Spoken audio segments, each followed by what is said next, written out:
कहानी एक ऐसे खूंखार सीरियल किलर की जिसने 18 से 19 शताब्दी के अंदर 931 लोगों को मारकर उनकी लाशों से गांव के सारे कुओं को भर दिया था। इस खूंखार किलर को पकड़ने के लिए अंग्रेज सरकार को भी पूरे के पूरे 10 साल लग गए थे। अंग्रेज अधिकारियों ने अपनी किताबों के अंदर कहा है कि इससे खतरनाक किलर ना तो इस दुनिया के अंदर पहले हुआ है और ना ही कभी होगा। भारत में कई काम ऐसे हुए हैं जिनके नाम Guinness book of world record में शामिल है। अंग्रेजी सरकार ने इस हत्यारे का नाम Guinness book of world record में दर्ज कराया है। आप इस बात से अंदाजा लगा ही सकते हैं कि यह हत्यारा कितना ही खतरनाक होगा। जब भारत के अंदर ईस्ट इंडिया कंपनी अपने पैर जमा ही रही थी, उस वक्त इस हत्यारे ने अंग्रेज अधिकारियों के नाक में भी दम कर दिया था। इस हत्यारे की वजह से उस वक्त में अंग्रेज जैसे अधिकारी भी सहमे हुए थे। तो चलिए जानते हैं एक ऐसे खूंखार किलर के बारे में जिसके हैवानियत के किस्से को इतिहास की किताबों में पढ़ाया जाता है। बल्कि इतना ही नहीं, बल्कि आज भी इस खूंखार हत्यारे के बारे में जो भी सुनता है उसके रोंगटे खड़े हो जाते हैं।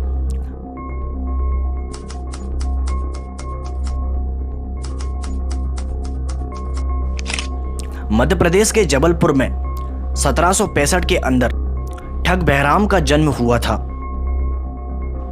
ठग का मतलब होता है कि ऐसा व्यक्ति जो कि अपराध करने के लिए बड़ी ही आसानी से मान जाता है, उसे ठग कहा जाता है। बहराम बचपन में एक मामूली सीधा साधा लड़के की तरह था, लेकिन उसके बाद बहराम की दोस्ती अपनी उम्र से 25 साल बड़े लोगों से होने लगी, जहां वो उन लोगों की संगतों में जाकर बैठता था। धीरे धीरे बहराम की मुलाकात सैयद अमीर अली से हुई, जो कि उस समय खूंखार ठगों का सरदार हुआ करता था।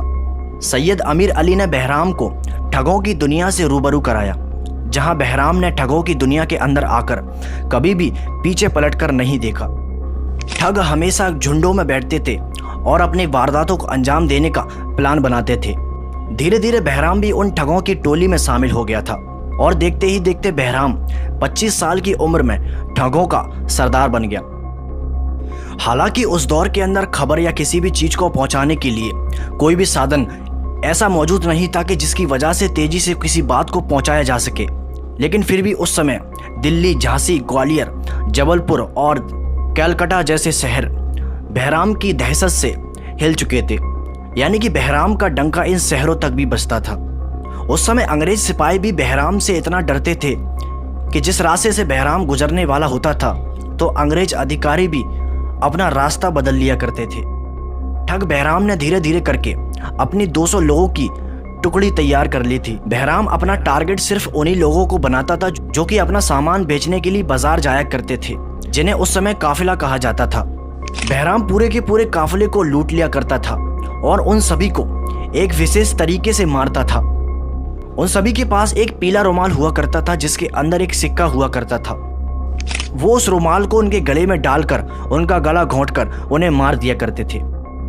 बहराम और बहराम की सारी टोली मारने के लिए किसी भी तरह का हथियार इस्तेमाल नहीं करते थे सिवाय उस रुमाल के। और वो इतनी सफाई से लोगों को मारता था कि उन लोगों की लाश भी पुलिस को उस वक्त में नहीं मिल पाई थी। बहराम की वो टोली इतनी खतरनाक थी कि उनमें से कोई भी एक बाजार की तरफ जा रहे गिरोह के अंदर शामिल हो जाता था। जैसे ही रात होती थी तो बहराम वहां पर आकर उन सभी का माल लूटकर उन्हें जान से मार देता था। बहराम की वजह से अंग्रेज अधिकारी परेशान रहने लगे थे। ठग बहराम के नाम का इतना डंका बज चुका था कि अंग्रेज अधिकारी भी उन रास्ते से गुजरना छोड़ चुके थे जिन रास्तों पर बहराम के आने का शक होता था। बहराम को पकड़ने के लिए जितने भी अंग्रेज पुलिस अफसर आए तो बहराम ने उन सभी अफसरों को भी जान से मार दिया। ऐसे करते करते बहराम ने बहुत से पुलिस अफसरों को जान से मार दिया था, जिसकी वजह से कोई भी बहराम को पकड़ने की हिमाकत नहीं कर पा रहा था। एक अंग्रेजी अधिकारी रिपोर्ट के अनुसार उसने कहा है कि बहराम ने अपनी जिंदगी के अंदर कुल 931 लोगों को मौत के घाट उतार दिया था। ठग बहराम पूरे के पूरे काफिलों को ही चलते रास्ते में गायब कर देता था और उनकी लाशों का भी किसी को पता नहीं चल पाता था।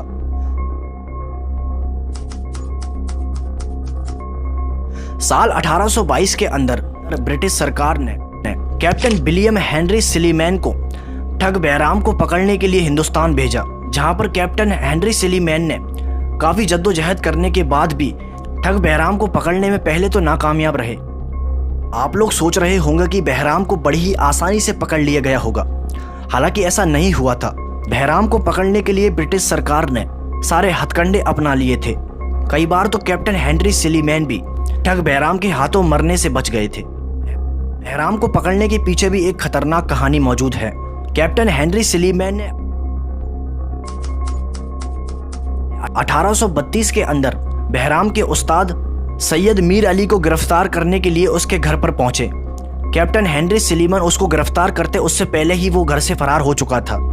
अंग्रेजी अफसर कैप्टन हेनरी सिलीमैन ने मीर अली के घरवालों को गिरफ्तार कर लिया था।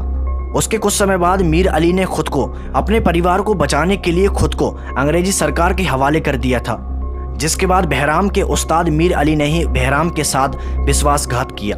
यानी कि कैप्टन हेनरी सिलीमैन मीर अली को नहीं पकड़ना चाहते थे, बल्कि खूंखार बहराम को पकड़ना चाहते थे। कैप्टन हेनरी सिलीमैन ने थोड़े दिनों के बाद मीर अली का मुंह खुलवाने में कामयाब रहे, जिसके बाद बहराम के उस्ताद मीर अली ने बहराम का पता कैप्टन हेनरी सिलीमैन को बता दिया था।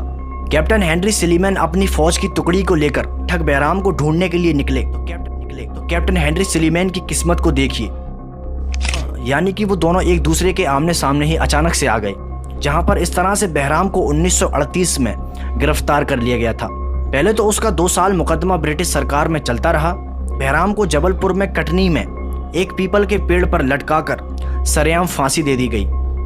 बहराम के अलावा बहराम के 40 साथियों को भी उसी पेड़ पर एक साथ लटकाकर फांसी दे दी गई।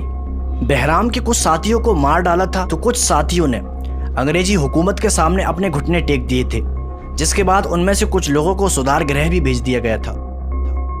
बहराम और बहराम के सारे साथी मिलकर एक विशेष तरह की भाषा का उपयोग करते थे, जिसे रामोसी कहा जाता है। ये एक सांकेतिक भाषा हुआ करती थी, जिसे सिर्फ बहराम और बहराम के साथी ही समझ सकते थे।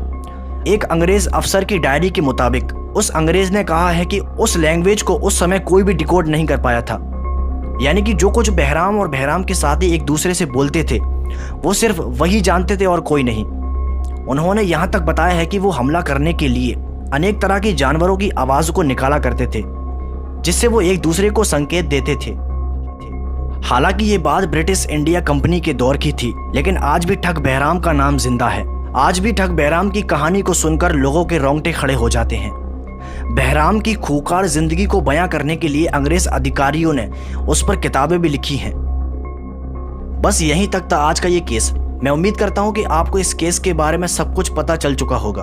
अगर आप ऐसे केसेस को सुनना या देखने में इंटरेस्ट रखते हैं तो आप मेरे चैनल पर जाकर मैंने ऐसे बहुत से केसेस को एक्सप्लेन करने की कोशिश की है, जिनको शायद आपने पहले कभी नहीं सुना होगा। मैं प्रॉमिस करता हूं कि आप उन केस को अगर सुनने वाले हो तो आपका डर के मारे कलेजा फटने वाला है। इस चैनल पर अगर कोई नया है तो इस चैनल को ज़रूर से सब्सक्राइब करके मुझे सपोर्ट करें और इस फैमिली का हिस्सा बन जाए। इस वीडियो को ज़्यादा से ज़्यादा अपने दोस्तों परिवार में शेयर करें, ताकि ये लोग भी इन खूंखार हत्यारों के बारे में जान सकें। और बेल आइकॉन को ज़रूर से प्रेस कर दें ताकि हमारी आने वाली वीडियो को नोटिफिकेशन आप तक सबसे पहले पहुंच जाए। तो फिर मिलेंगे एक और ऐसी ही दर्दनाक ट्रू क्राइम स्टोरी के साथ। Stay safe, stay alert. जय हिंद।